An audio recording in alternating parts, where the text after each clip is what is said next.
ओह, इतनी गर्मी, इतनी कड़क धूप।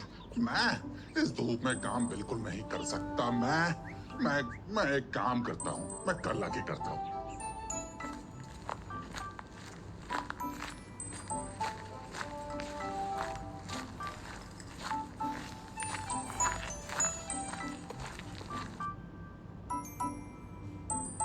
अरे, आप आ गए। बड़ी जल्दी आ गए। चलो अच्छा हो गया, लेकिन आपने सारे पौधे लगा दिए ना? नहीं नहीं, ऐसे कैसे लगा दूंगा? इतनी गर्मी में काम कैसे करूंगा मैं? और ऊपर से मेरी उम्र भी तो बढ़ती ही जा रही है ना। मुझे एक गिलास पानी दो। हाँ हाँ, ठीक है, आप रुकिए, मैं अभी पानी लेकर आती हूँ।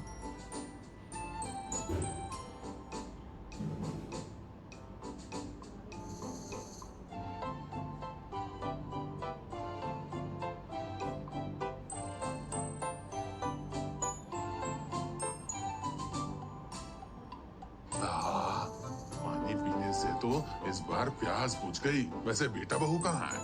और कहाँ होंगे? अपने कमरे में पड़े पड़े सो रहे होंगे। और क्या करेंगे? ये बेटी को लेकर के मैं क्या करूं? आज ऑफिस की छुट्टी थी तो अपने बूढ़े बाप की मदद तो कर ही सकता था, लेकिन देखो नालायक अभी भी सो रहा है। रमेश, अरे उठता है कि नहीं? सूरज सिर पर चढ़ा है, अभी तक सोता रहेगा तो कैसे चलेगा?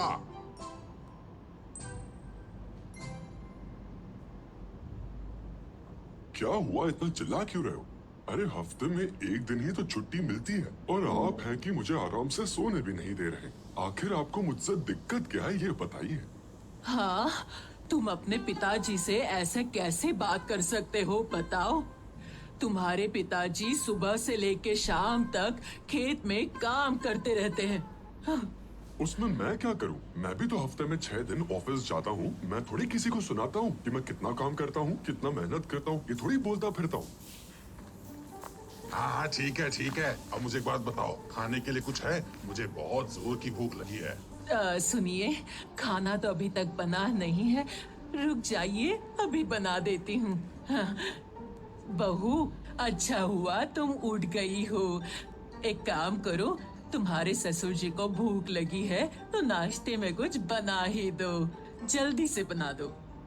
ओह, देखिए मैं नाश्ता तो नहीं बना सकती। अभी तो सोकर उठी हूँ मैं, आँखों में नींद भरी हुई है। अभी तो ठीक से जागी भी नहीं हूँ और आपने काम की इतनी लंबी लिस्ट दे दी मुझे। हाँ ठीक है, कोई बात नहीं, मैं खुद ही बना लेती हूँ। कोई बात नहीं। अगर आप नाश्ता बना ही रही हैं तो पूड़ी भाजी भी बना दीजिए ना प्लीज। मुझे पूड़ी भाजी खाने का बहुत मन कर रहा है।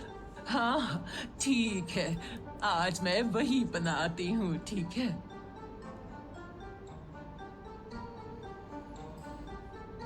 रमेश, मैं तुम्हें कुछ बताना चाहता हूँ। बोलो बोलो।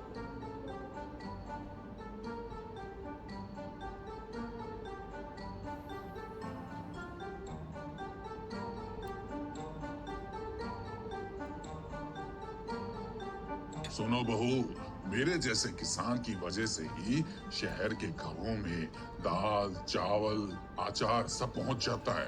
हाँ तो आप करो ना खेती बाड़ी, पर मैं आपके साथ खेती बाड़ी नहीं कर सकता। मैं सीधे सीधे कह रहा हूँ, मुझसे नहीं होगा। ये बात मैंने आपको पहले भी बताई है और अब दोबारा बता रहा हूँ। बेटा, खाना छोड़ के जा रहे हो? ऐसा मत करो, खाना खा लो बेटा, बैठ जाओ। नहीं खाऊंगा। जब भी खाना खाने बैठता हूँ तब हर बार यही सारी बातें होने लगती है। हाँ, लगाती ना पनौती। सुबह सुबह उनका मूड खराब कर दिया, अब चले गए वो खाना छोड़कर। ओहो, मुझे कुछ भी अच्छा नहीं लगता। पिताजी बार बार कह रहे हैं मुझसे कि मुझे खेती बाड़ी करनी चाहिए। उन्हें ये समझ क्यों नहीं आ रहा है कि मुझे बहुत अच्छी नौकरी करनी है और मुझे ढेर सारे पैसे कमाने हैं। ये खेती बाड़ी मेरे बस की नहीं है। मैं क्या कहती हूँ, आप तो अब शहर जाइए, शहर जाकर नौकरी ढूंढिए। अगर आपकी नौकरी वहाँ लग गई तो फिर हमें यहाँ रहने की जरूरत ही क्या है। यहाँ माँ पिताजी को ही रहने दीजिए। मैंने भी इस बारे में सोचा, लेकिन वेकिन कुछ नहीं। अगर शहर नहीं जाओगे तो आपकी नौकरी में कभी भी उन्नति नहीं होगी। शहर में कितनी सारी सुविधा है, जो चाहो वो आसानी से मिल जाता है। यहाँ तो कुछ भी नहीं है। हाँ तुम ठीक कह रही हो। ठीक है, मैं कल ही शहर जाके कुछ बड़ी कंपनियों में अप्लाई कर देता हूँ।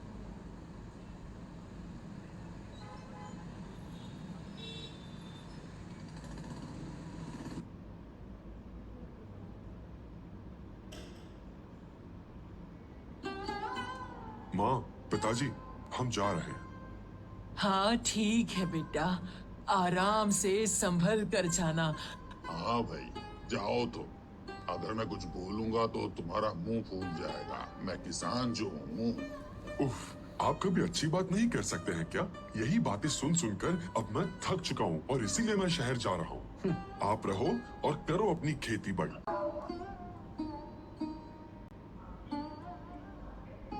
गांव में खेती ना करनी पड़े इस डर से हमें छोड़कर जा रहा है। बूढ़े माँ बाप को छोड़कर गया। रहने दो भगवान, हमने हमारी औलाद को पढ़ाया लिखाया लेकिन इंसान नहीं बना पाए। पर तुम चिंता मत करो, क्योंकि उसे एक ना एक दिन किसान की कीमत जरूर समझ आएगी।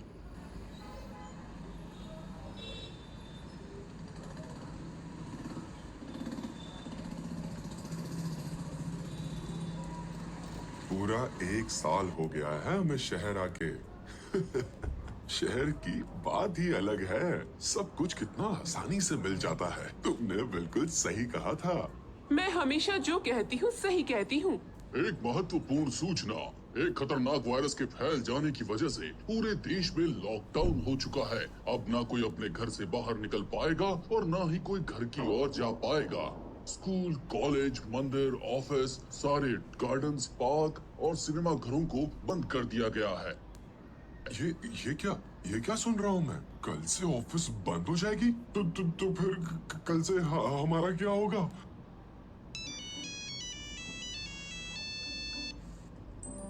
हेलो, हाँ सर, बोलिए। Okay okay sir, okay sir, okay. Boss का फोन था, मेरी नौकरी चली गई। अरे अरे, अब क्या होगा? हमारा घर कैसे चलेगा? फ्लैट का रेंट, खाना पीना, अब कैसे होगा सब? हाँ, हमने अब तक कितना पैसा जमा किया? पैसा? कौन सा पैसा? अरे मैंने सुपरमार्केट में सारे पैसे खर्च कर दिए हैं। हाँ ठीक है, देखते हैं कितने दिन चलते हैं। अरे सुनते हो? क्या हो गया? दाल चावल नहीं है, अब खाएंगे क्या? क्या कहा? और पैसा तो नहीं है मेरे पास। अगर यहाँ रहेंगे तो हमें भूखा ही मरना पड़ेगा। अगर गांव में होते तो ये दिन तो नहीं देखना पड़ता। हमारा खेती का सामान घर पर रहता था, कम से कम 2 वक्त का खाना तो मिल जाता। तो चलो ना, हम दोनों गांव लौट जाते हैं। जल्दी चलो, जल्दी चलो।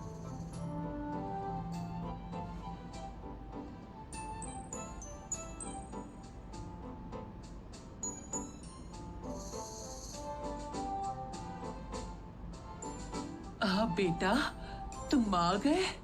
हाँ माँ, हम आ गए। 1 साल से तुम यहाँ पर आए भी नहीं और आज अचानक तुम्हें क्या हुआ जो तुम हमारी खबर लेने आए? हमको माफ कर दीजिए पिताजी, हमसे गलती हो गई। हाँ बाबा, माफ कीजिएगा, हमसे गलती हो गई। मैं अंधा हो गया था, मेरे मन में जो आया वो बोल दिया। मुझसे बहुत बड़ी गलती हो गई। मुझे माफ कर दीजिए। अगर वहाँ रहते तो हमें भूखा मरना पड़ता। आप ठीक कह रहे थे पिताजी, मैं खेती बाड़ी करूंगा। मैं खेती बाड़ी की कीमत अच्छे से समझ चुका हूँ। मैं रोज आपके साथ खेती बाड़ी करने चलूंगा।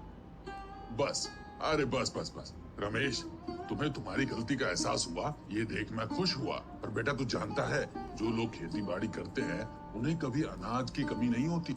अच्छा बहू, जल्दी से जाके हाथ मुंह धो ले। मैं तुम लोगों के लिए अच्छा सा खाना बनाती हूँ। जाओ। चलिए माँ, मैं भी खाना बनाने में आपकी मदद करती हूँ। तुम करोगी? वाह वाह वाह वाह, मेरी लक्ष्मी बहू। ऐसी ही बहू मुझे हमेशा से चाहिए थी।